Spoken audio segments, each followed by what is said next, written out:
Eh, yan ang kulay, oh. Sa picture mo, madark eh. Napit, na-picture eh. Yaman pala na. Oh. Nakakitang-kita yung... Eh, Hindi, hindi mo picture. papatungan pa ba yan?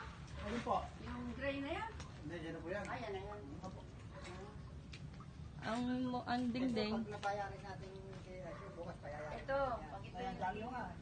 Eh, bukas, baga, kasabihin ng mga pag... Ah, pag yan yung gray na, ayan, ganda na. Pag nalagyan. Kung manaunahin mo na harapan para yung... Oo. Dito. No. Poste na eh.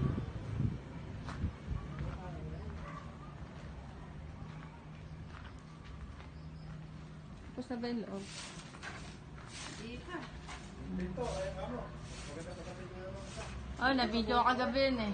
Diba, yung isa, pinagago ko. Papaguhin natin. Alin? Alam naman natin. Yung sa kusina. Ang pagguhin ng ano, mas maganda yung sa kusina mo, kung ito lang Ha? lalagay mo dito. Ayun ang babaguhin. Sa kusina. Nalisa pala. Yung terrace.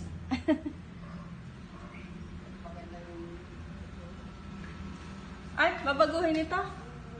Alam naman natin. Ano yung isa, mas maganda. Oo. Iba ang design nito. Babaguhin yung harap ng pinto.